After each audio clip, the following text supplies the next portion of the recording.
Welcome back to English from A to Z and to the deep dive.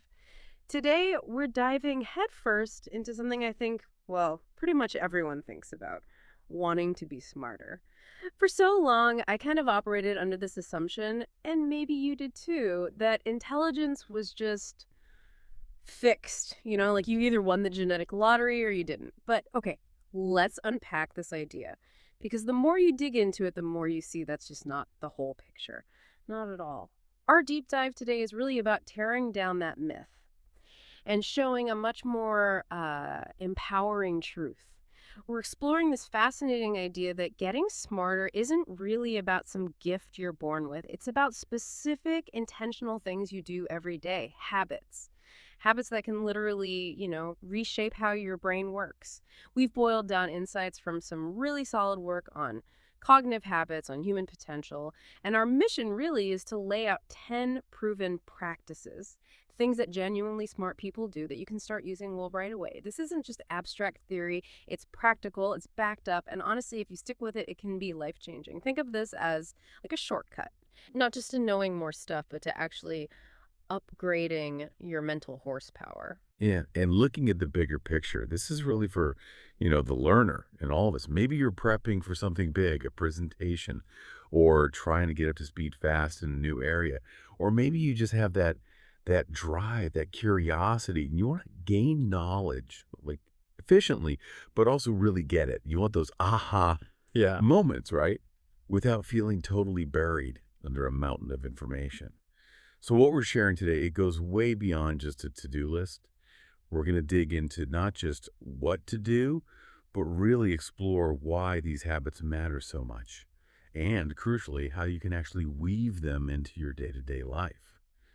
So you see real, actual progress, turning information into something you can use, into wisdom. Okay, so let's jump straight into habit number one, because it really sets the stage for everything else.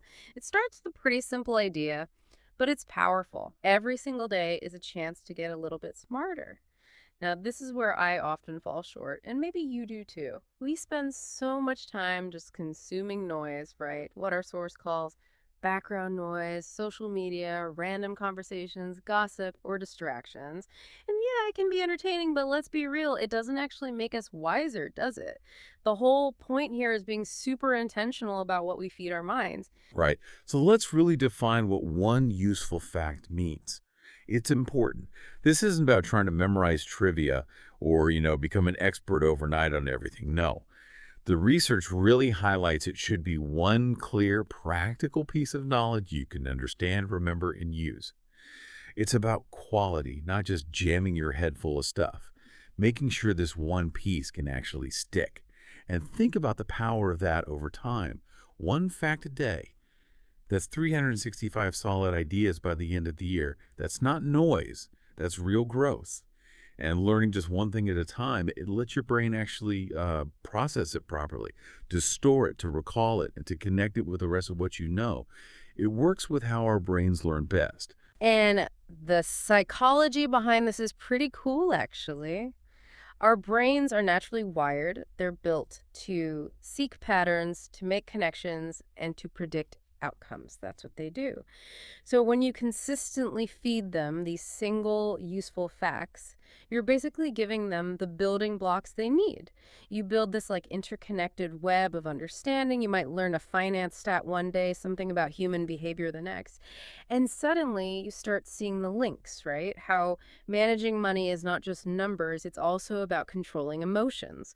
It's not just collecting random facts, it's building a smarter picture of the world. Which makes you think, okay, how does this actually play out? How does it affect confidence? Well, the guy points out something key. When you're in a conversation and someone brings up a topic, you'll have something real to contribute. And it's not about showing off, It's that quiet confidence you get from actually knowing something properly. You can offer not gossip, not opinion, but a fact that gives weight to your words. That kind of solid contribution, it doesn't just happen by accident. It happens because you trained your brain daily, intentionally. It builds respect, from others, but maybe even more importantly, respect for yourself. So, okay, the practical side. How do we actually do this without it feeling like, ugh, another chore on the list? The guide suggests a really simple system. Get a small notebook, or even just a file on your computer, and record the fact you learned that day. But here's the key bit: write it in your own words. That process, synthesizing it, writing it down, it really locks it into memory much better than just reading it passively. But don't stop there.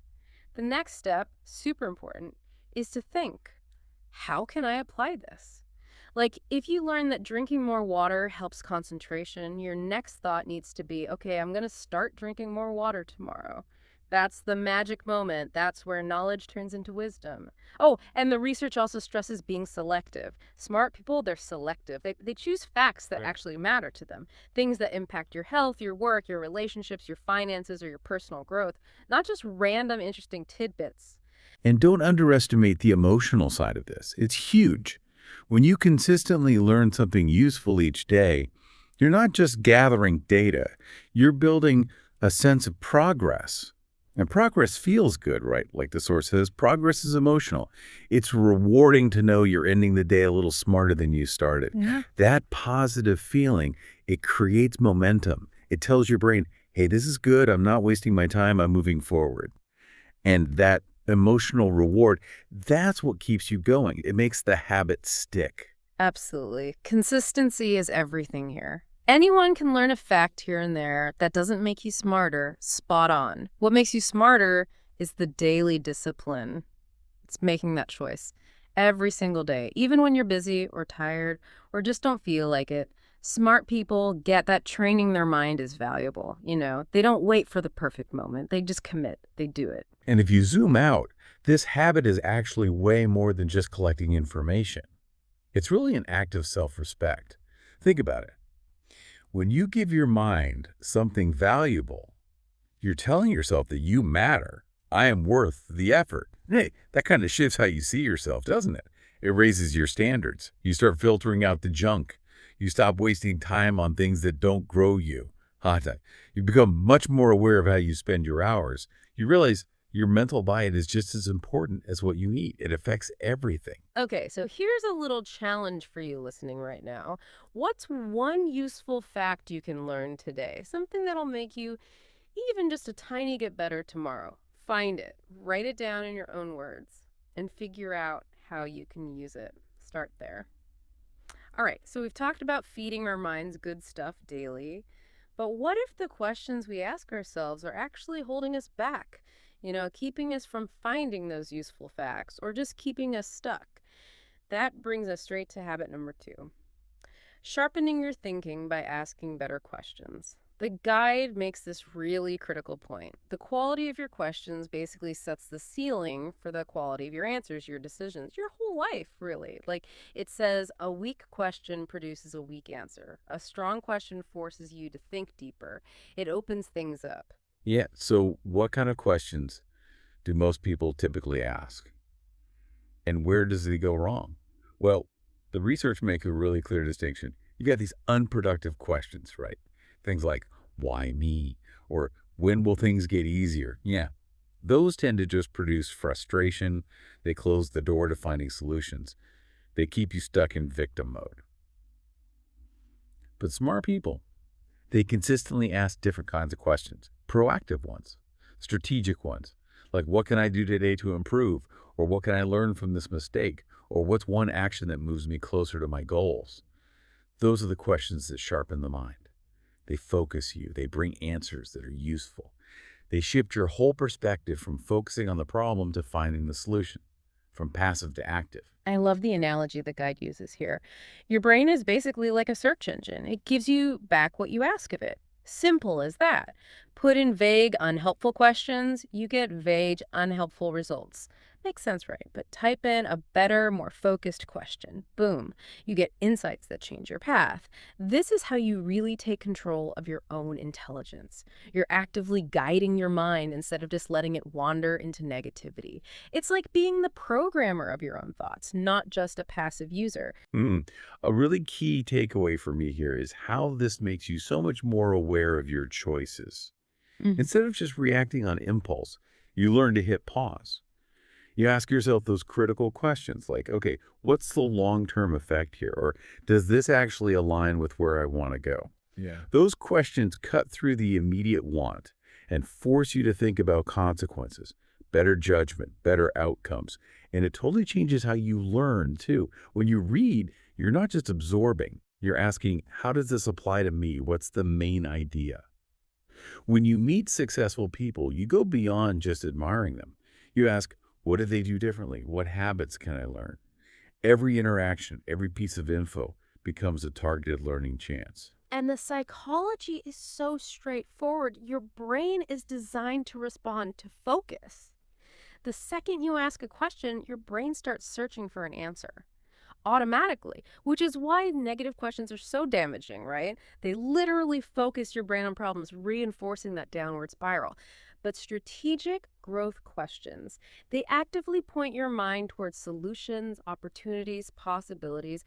If you train your brain daily with these sharper questions, it literally starts working for you, finding answers even when you're not consciously thinking about it. And this brings us to relationships, too.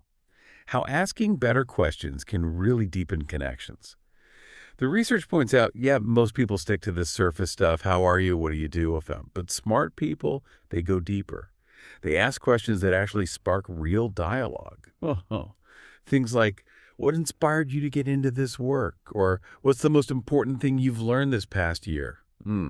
These aren't just polite questions. They're like keys. They open doors to insights you would never discover otherwise. And beyond just getting information, asking thoughtful questions shows you genuinely care, right? It builds trust and encourages openness. Okay, so practically speaking, how do we start doing this? How do we rewire those questioning habits? First step is just noticing. Pay attention to your internal chatter.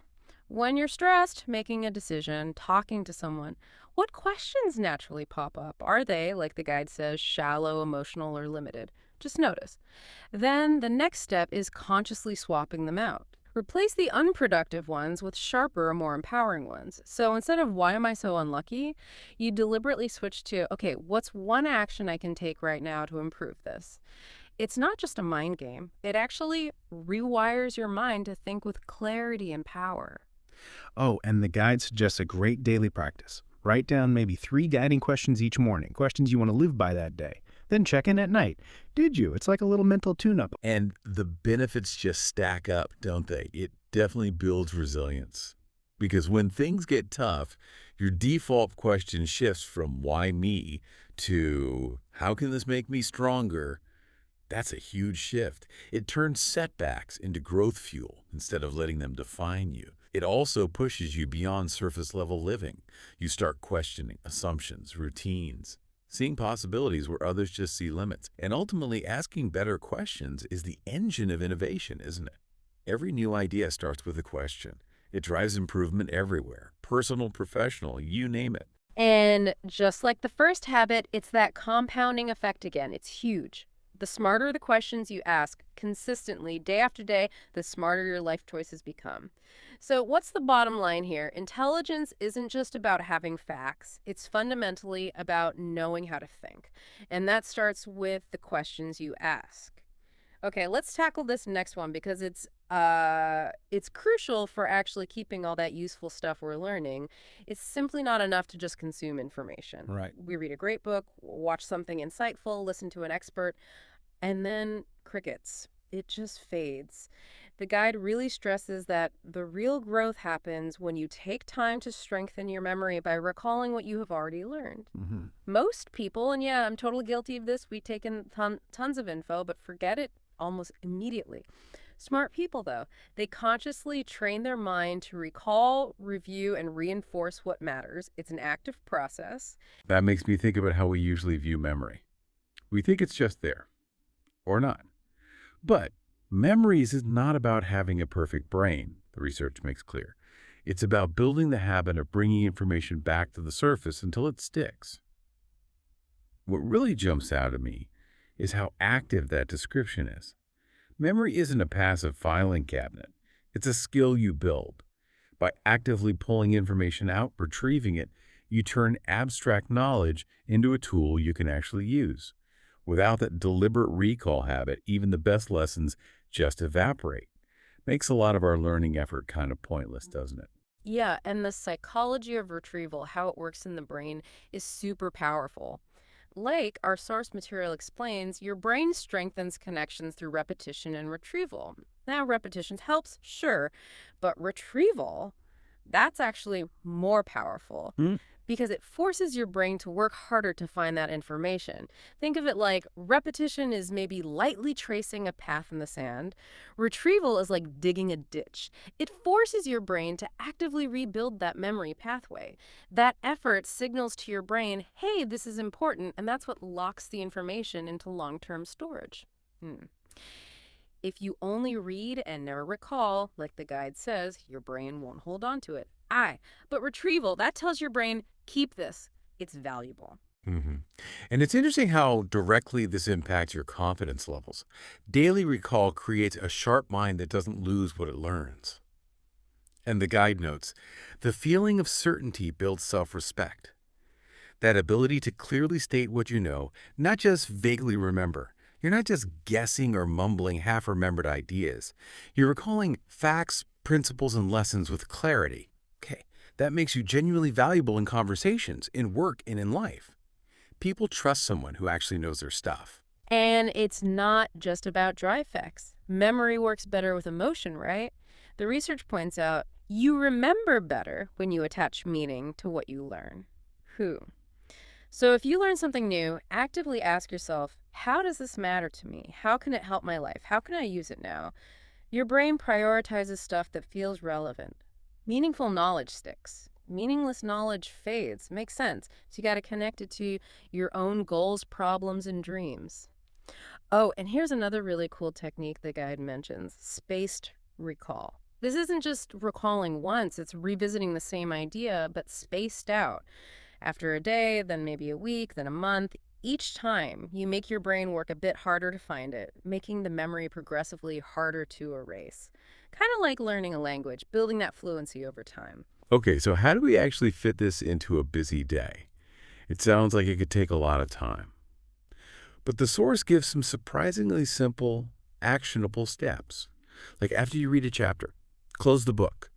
Right away, write down the three main points you recall. After a meeting or a talk, summarize the key takeaways out loud to yourself or even to someone else. And maybe at the end of the day, just take 5 minutes. Ask, what did I learn today that I really want to remember? Then say it out loud or jot it down. And here's the kicker. The next day, do the same for yesterday's learning. That simple routine, done consistently, it just compounds. You end up storing hundreds of clear lessons in your mind. They become part of how you think. And that's why journaling recalled lessons is so effective. It creates a personal library of wisdom that belongs only to you. Yeah, and the benefits go way beyond just remembering stuff accurately. Having a stronger, reliable memory massively improves your decision making. When you face a new challenge, you can quickly pull up similar situations, lessons you learn, and principles you've studied. You act from knowledge, not just guesswork. It also boosts creativity big time. Because, like the source says, creativity is really about combining ideas in new ways. The more distinct lessons and facts you can easily access in your memory, the more raw material your brain has to play with. You can connect those dots in new ways, leading to fresh solutions and insights. What's really neat is how you can weave this into your existing routine. You don't Yeah. necessarily need big extra blocks of time. You can practice recall while you're brushing your teeth, maybe, Yeah. or on your commute, or waiting in line. Like the guide says, it doesn't need extra time. It only needs intention. That's the key. And every time you consciously choose to pull a piece of learning back up, you're doing more than just remembering. You're preparing yourself for the next challenge, the next opportunity, the next decision. You're actively building a mind that's armed and ready.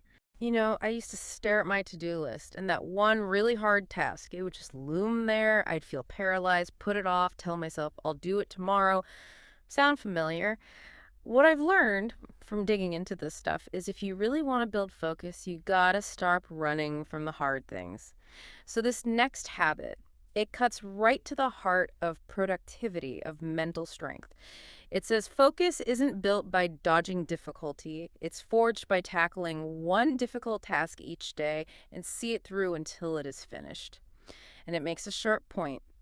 Our distraction often comes from never really training our brain to stick with one meaningful thing until it's actually done. Yeah, let's unpack the power in that simple word, one. The guide is really clear. Pick one, not five, not 10. One. Mm-hmm. That single focus, that clarity, it immediately cuts out the noise, right? That feeling of being overwhelmed, that stops us cold. When you know exactly what your single most important, most challenging task is for the day, all your energy, mental and physical, can go right there. No more spreading yourself thin, feeling busy, but achieving nothing substantial.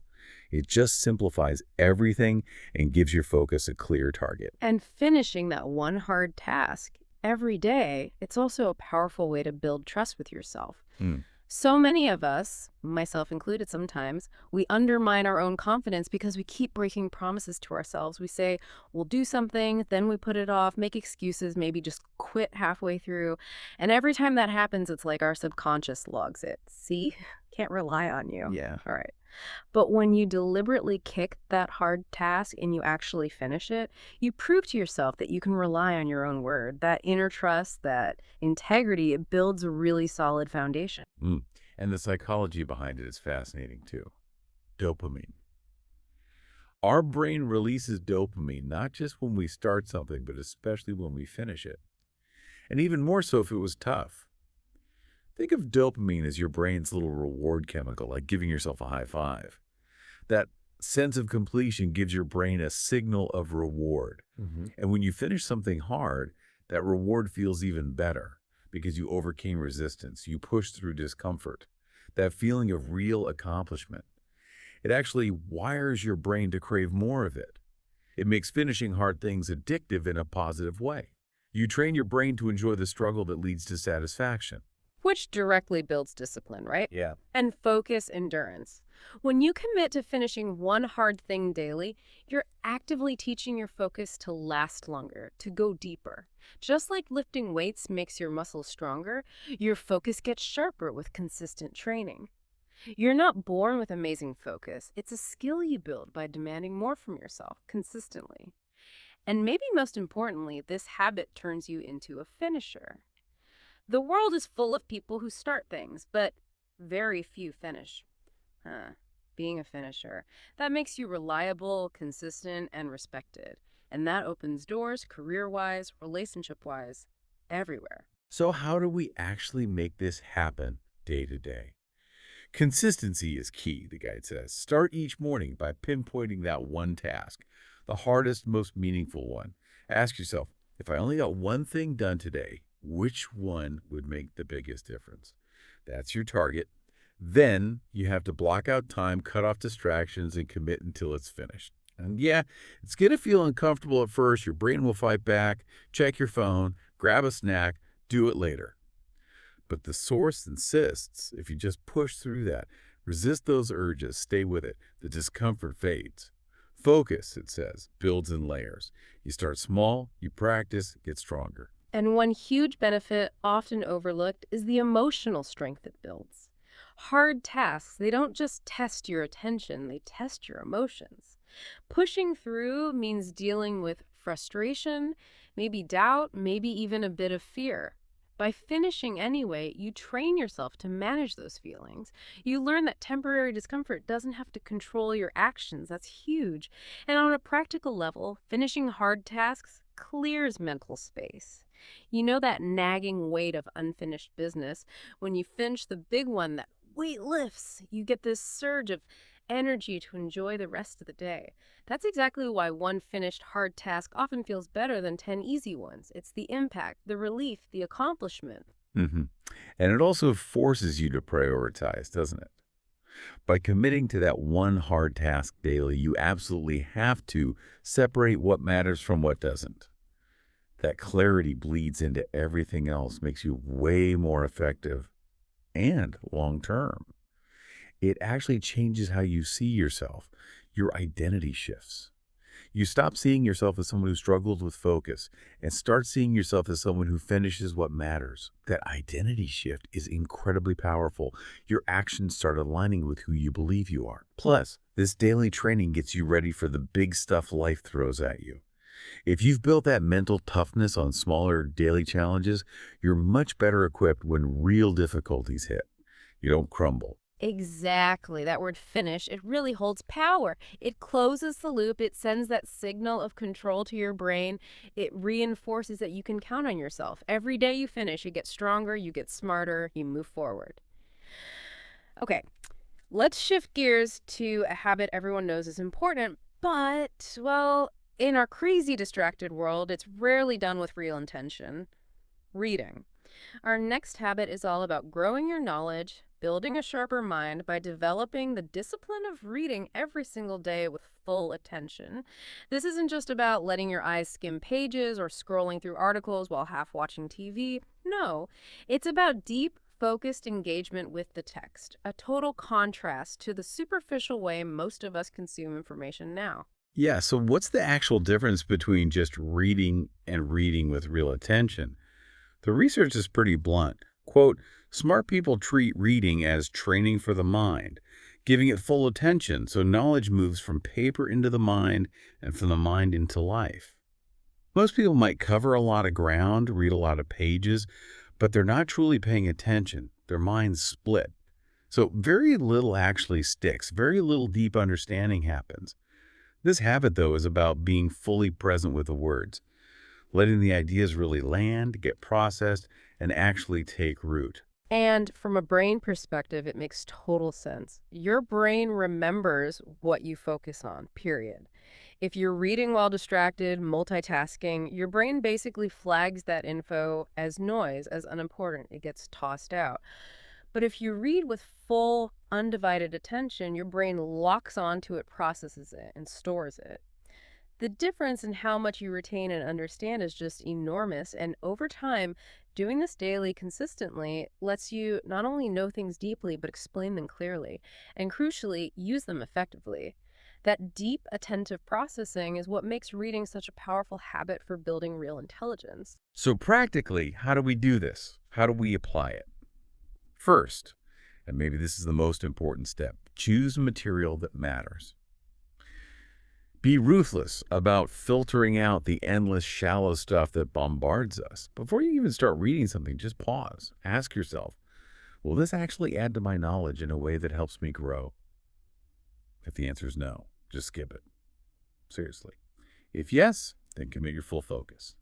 Second, you have to actively create the right environment. Reading with attention does not happen in the middle of noise and constant interruption. Obvious, but we ignore it. Silence the notifications. Put the phone away. Find a quiet spot. Give yourself that space. This trains your mind to stay with the words, building your attention span over time. Yeah, and it's not just about the environment. The source really stresses interacting with what you read. Don't just be passive. Don't let your eyes just glide over the words. Get involved. Highlight stuff that jumps out. Scribble notes or questions in the margin. Pause often and ask yourself things like, do I agree with this? Why? Why not? How does this apply to my life? What's one action I could take based on this? It's active engagement, not passive consumption. Like the guide says, passive reading passes through you. Active reading stays inside you. That really nails it. It makes the knowledge stick. And the impact of doing this daily, it ripples outwards in so many ways. It naturally grows your vocabulary, not by memorizing lists, but by seeing words used meaningfully. It sharpens critical thinking because you're engaging with different arguments, different viewpoints, forcing you to evaluate. It strengthens imagination as your brain creates pictures from the words. And it definitely builds discipline just through the commitment required. What's also interesting is the emotional benefit, that sense of calm. In our noisy world, reading is like entering a quiet room where your mind can breathe. That mental space, it reduces stress, creates balance. It's incredibly valuable. And here's the really mind-blowing part, I think.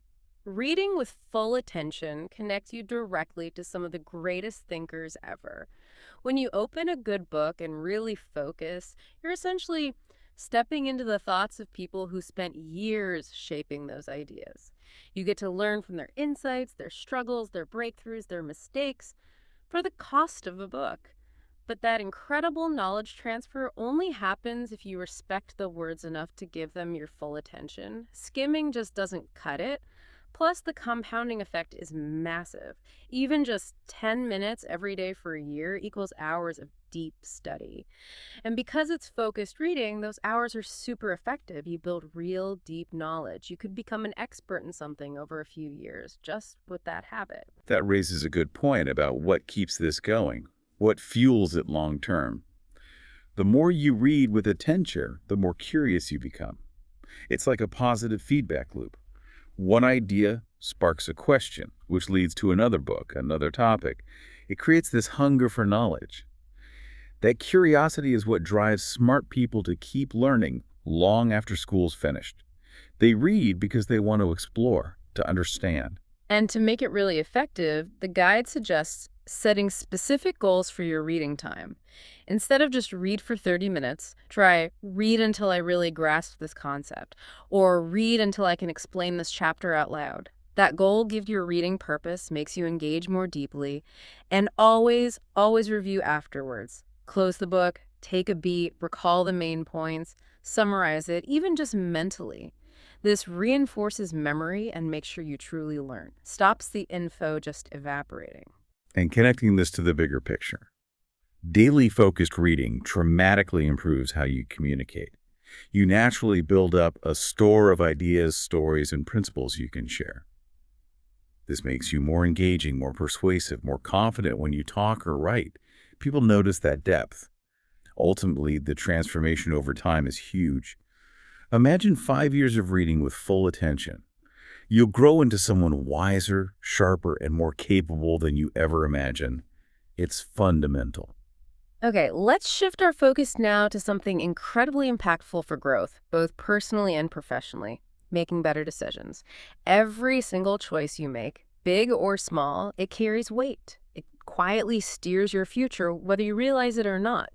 And the research highlights this really critical difference between people who keep making the same mistakes over and over and those who genuinely get smarter every day.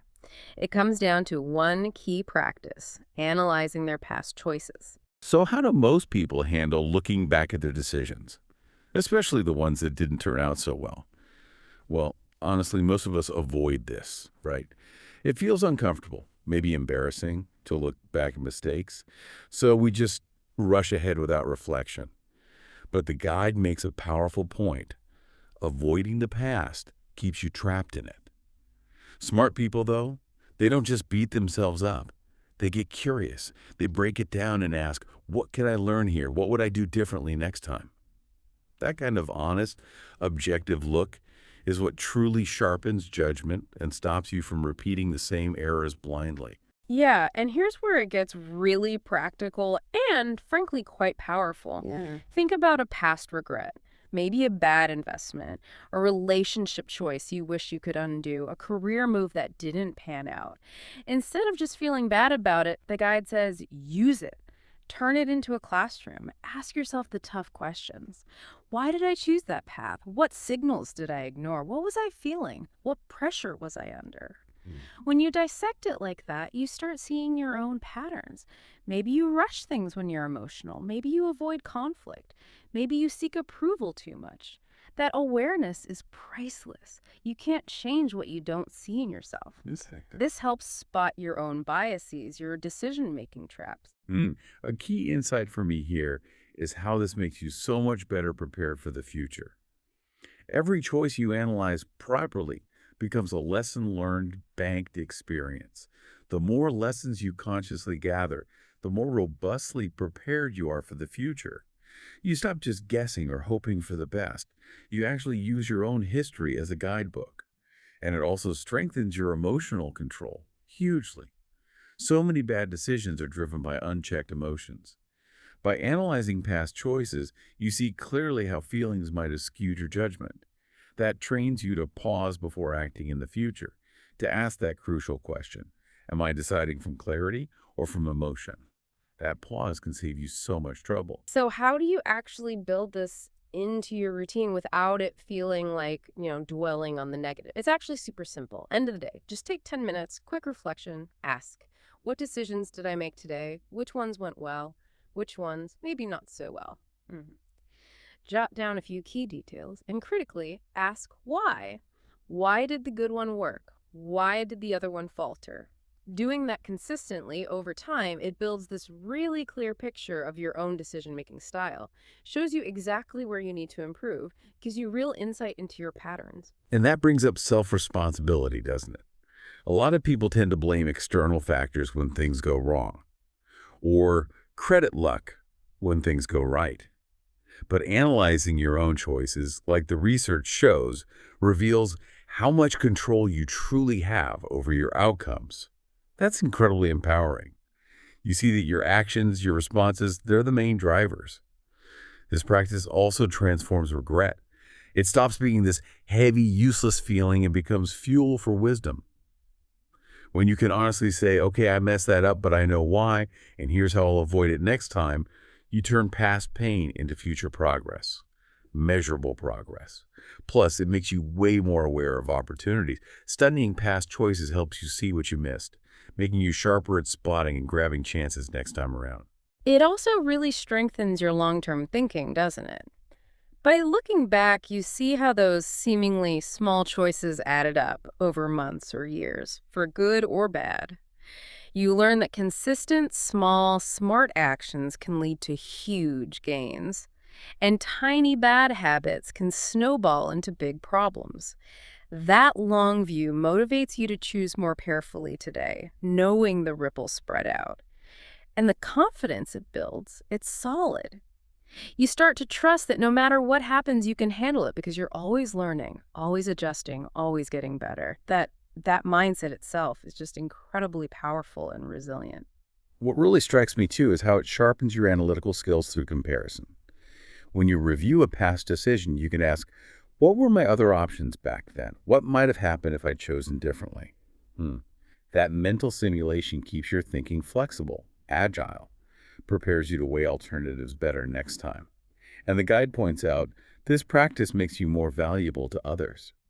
Because you've trained yourself to analyze situations thoughtfully based on real experience, you can offer much better, more grounded advice.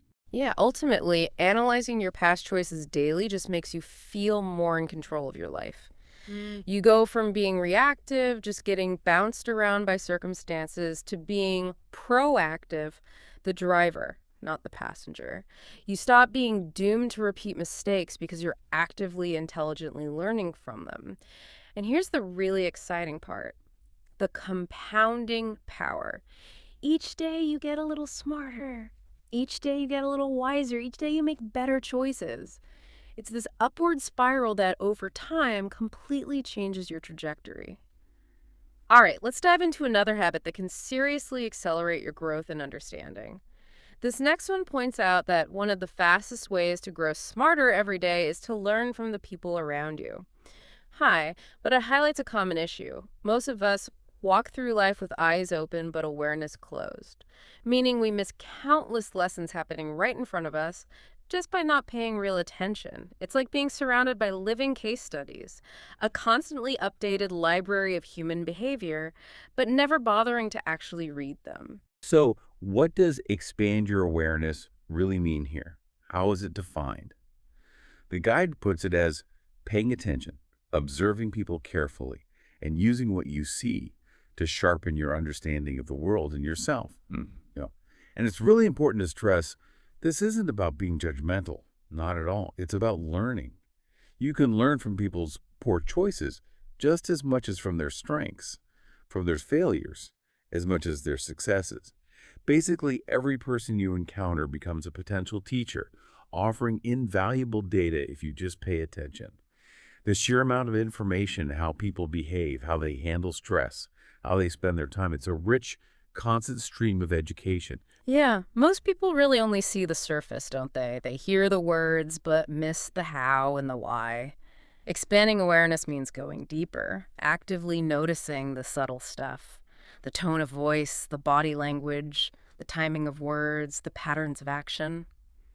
Someone might say they're confident, for example, but their hunched shoulders or fidgeting might tell a different story. By observing carefully, non-judgmentally, you start picking up on truths people don't even speak out loud. Gives you a much richer, more accurate read on situations. Hmm. And what really stands out is the huge advantage this gives you in personal relationships. It helps you understand unspoken needs, feelings, anxieties. You can respond with more empathy, more effectively in work situations.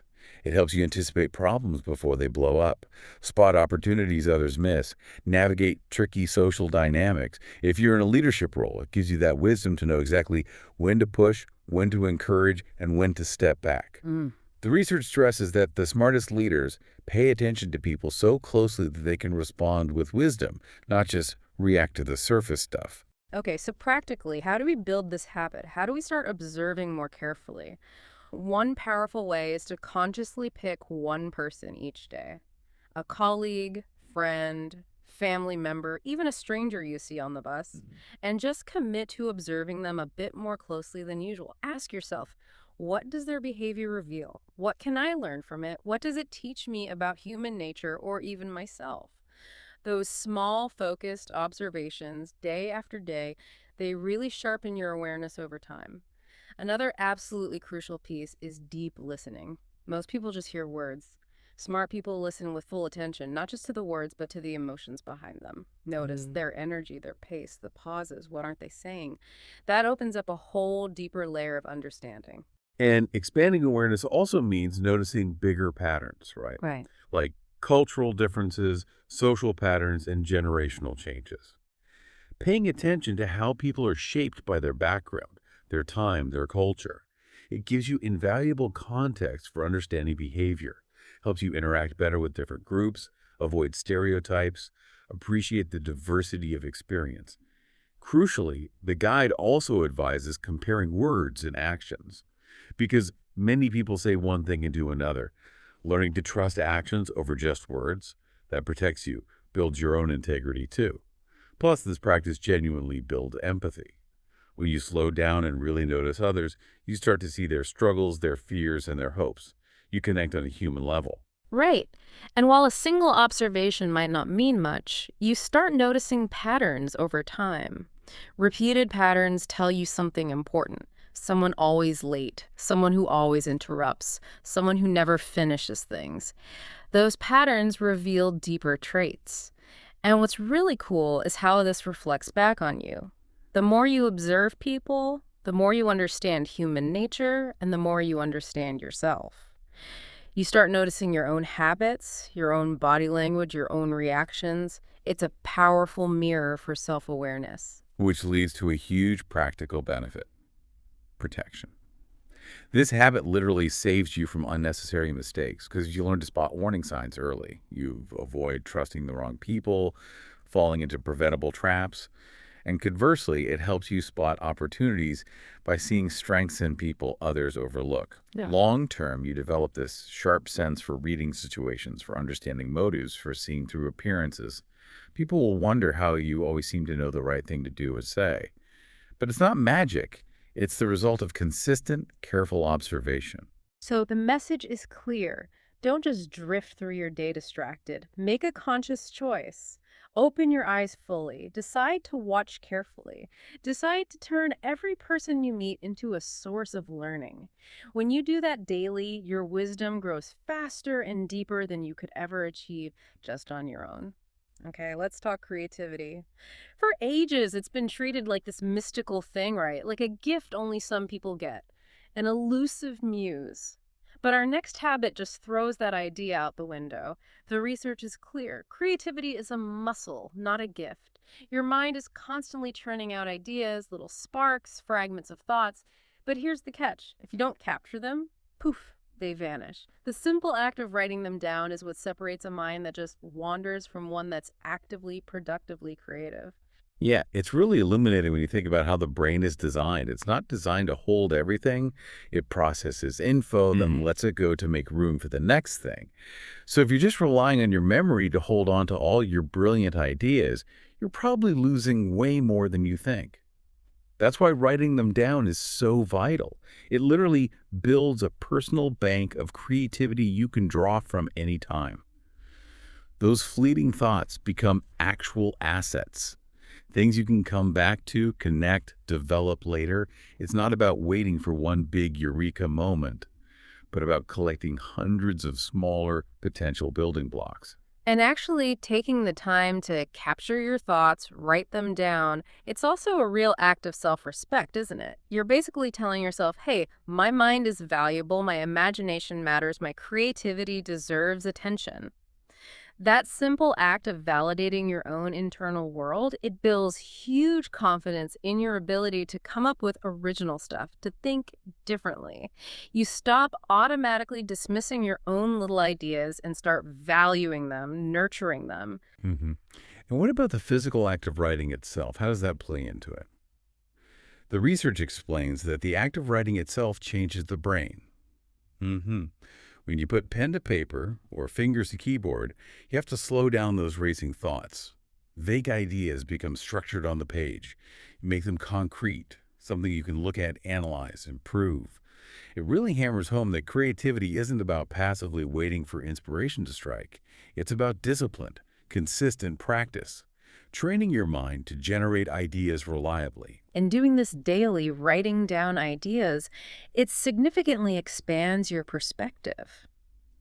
When you look back at your notes weeks or months later, you'll absolutely start seeing connections you missed at the time. An idea from last month might suddenly click with something from yesterday, forming a totally new solution or insight. That's often how innovation really works, synthesizing seemingly unrelated thoughts. It also massively reduces fear of failure. You learn pretty quickly that not every idea needs to be gold. Some will be simple, some rough, some just won't work. But by giving yourself permission to produce without judgment, you create this safe space where creativity can actually happen, where breakthroughs can emerge. What really jumps out at me, too, is how this sharpens your problem-solving skills. When you're facing a challenge, the act of writing down possible solutions, even the crazy-sounding ones, it actively stretches your mind. Mm. It trains you to look at problems from different angles, forces you to consider multiple paths, makes your thinking faster, more flexible. While others might freeze up when faced with complexity, you've practiced generating options. That's a critical skill. So, okay, the practical side again. How do we make this a real daily habit? The guide suggests a simple target. Commit to writing down at least 3 new ideas every day. And they don't have to be world-changing business plans. Ideas for improving your routine, a way to help a friend, an interesting observation. Anything counts. The key is consistency, just doing it. As you start filling pages, your brain actually gets quicker at generating ideas because it learns you expect it to produce. This habit also helps you notice opportunities others overlook because you're training your mind to actively look for patterns, gaps, possibilities in everyday stuff. And the emotional payoff. It's significant. Nothing feels more satisfying than looking back and seeing the progress of your mind. Truly, seeing pages filled with your ideas is a proof of your imagination and ingenuity. That builds motivation, a real sense of accomplishment. That positive loop keeps you going. Plus, daily idea generation protects you from stagnation. It constantly pushes you to think differently, stops you falling into mental ruts. And just the practice of putting thoughts into clear words, it massively improves communication, makes you better at explaining complex things simply, persuasively. There's also this deeper psychological shift that happens, isn't there?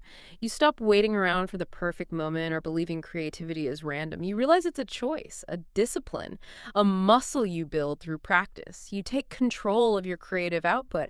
And imagine long term, notebooks filled over years. It's a tangible record of your growth. You're saying, I am someone who thinks, who creates, who grows, who does not settle for the same old patterns.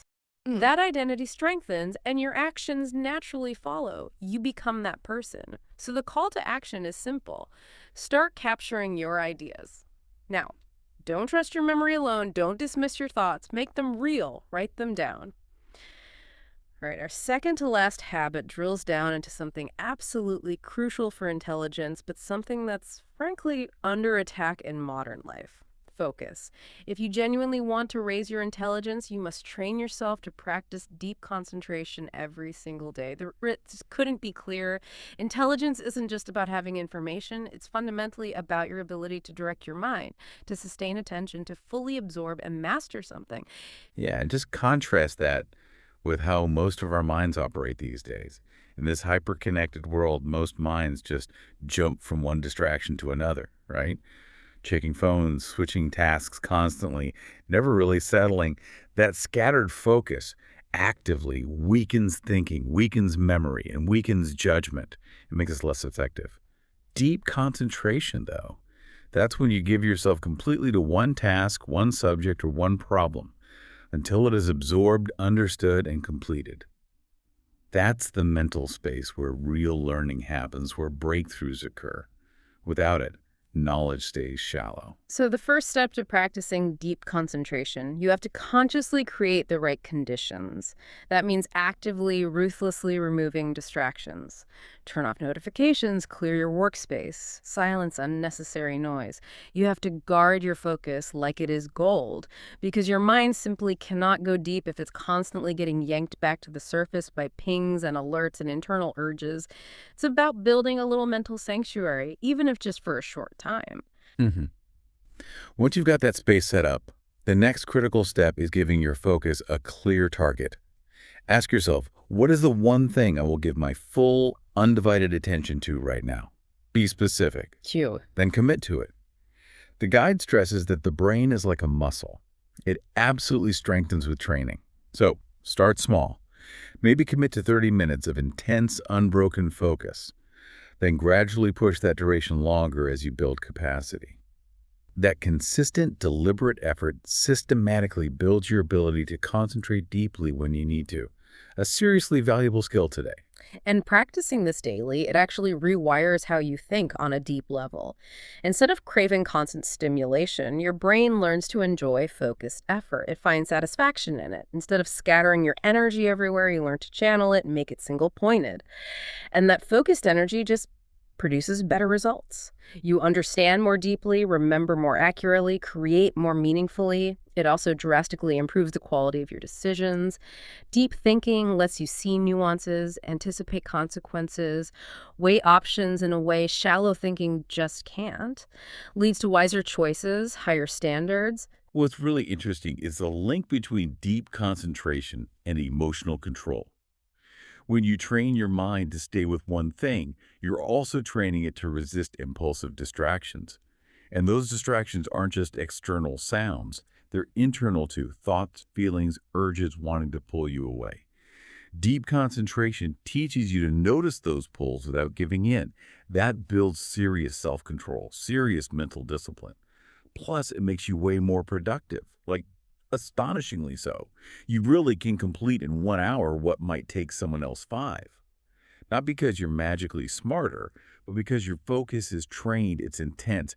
That difference adds up hugely over time. So how do we actually weave this into daily life? Schedule it. Block out dedicated time for deep concentration. Protect that time. Choose something challenging, a project, reading, problem solving. Set a timer for your chosen focus, period. And then commit to staying with it until the time is done. Now, here's the absolute key. Your mind will wander, especially at first. That's normal. When it does, gently but firmly bring it back. Don't beat yourself up, just notice and return. That act of returning your focus, that is the training. That's what builds the muscle. Every time you do it, you get stronger. Right. And how does this change your general awareness beyond just the task? As you practice, you become more sensitive to when your attention slips. You catch yourself wandering much faster. That heightened alertness carries over into everything else you do. Plus, deep concentration leads to deeper understanding. Your brain goes beyond just memorizing facts. It starts to see patterns, connections, and principles that were invisible before. Knowledge actually grows roots. Long term, this literally builds a better brain, strengthens pathways, improves its ability to handle complexity, and honestly, it brings peace of mind. That scattered, frantic feeling creates stress.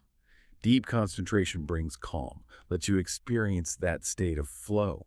Just imagine for a second living like that daily, where deep concentration is your default mode. You'd read with focus, work with intensity, think with clarity, and live with profound awareness. Your intelligence would rise not just from knowing more, but from having a fundamentally better way of thinking. What's truly amazing here is your intelligence, your potential, it really is in your hands, shaped daily by these habits. Okay, we've reached our final habit. And maybe it's the most important one because it ties everything else together. Habit 10 is about upgrading your wisdom daily by actively applying what you learn. The research makes this incredibly powerful, almost confronting statement. Learning alone does not change a life.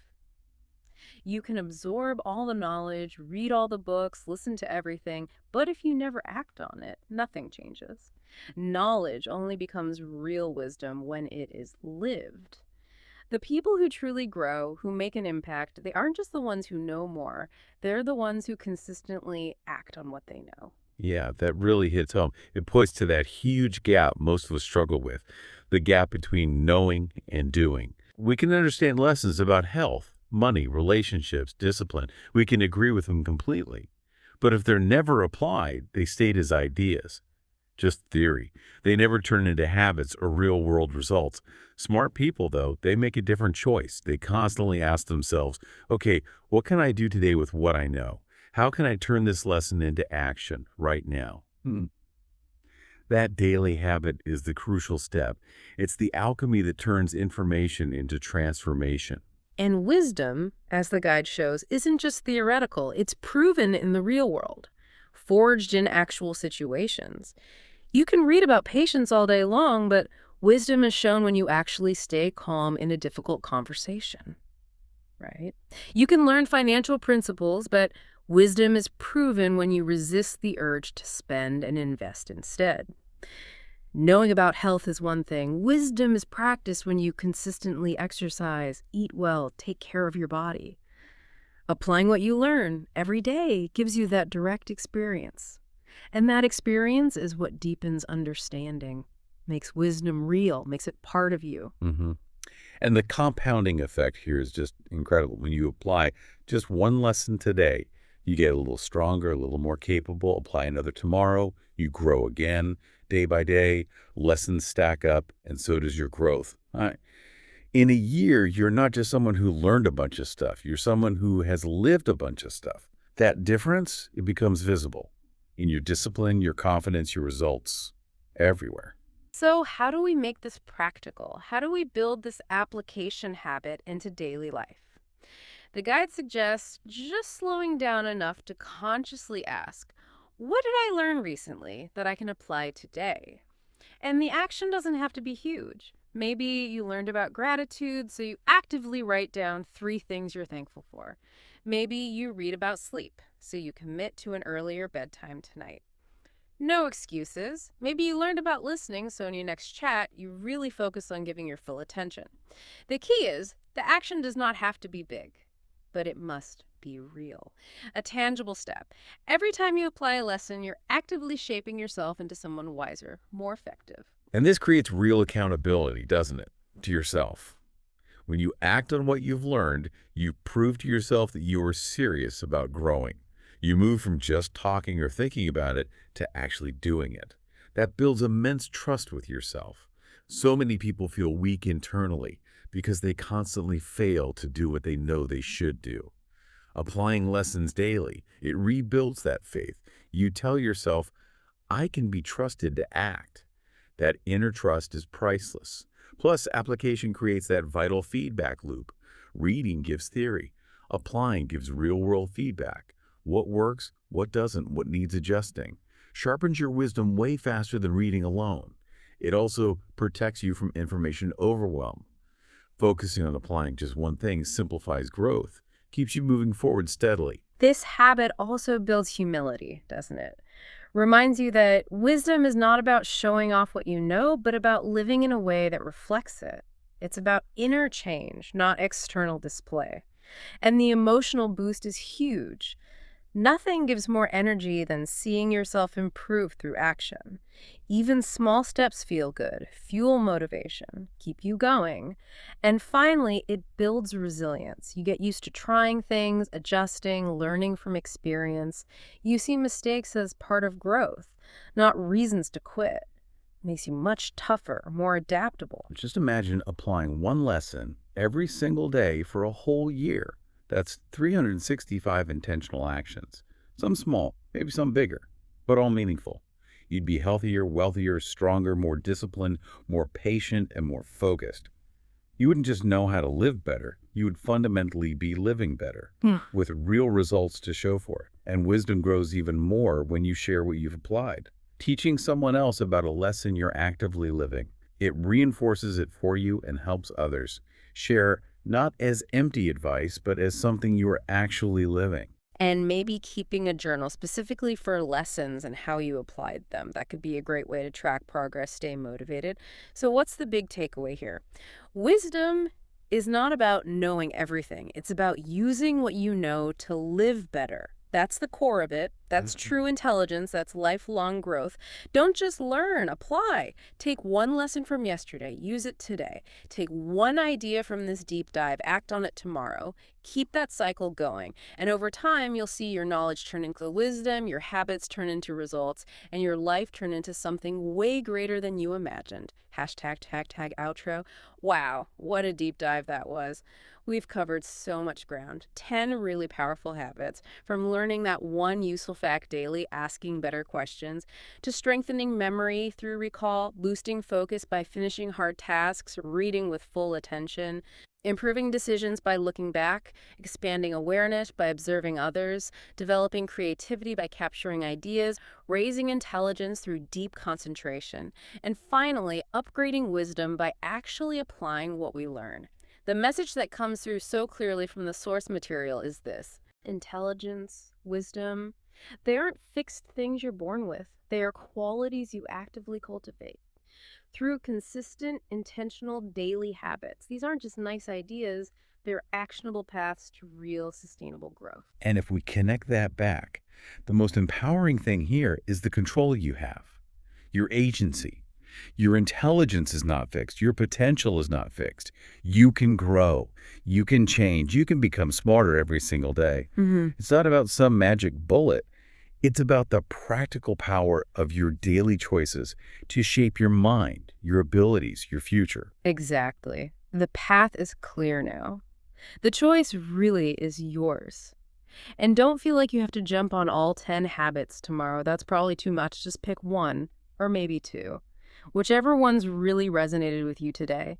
Start there. Remember, it's those small, consistent steps, done daily with intention, that's what leads to the massive changes over time. Thank you so much for joining us on the deep dive.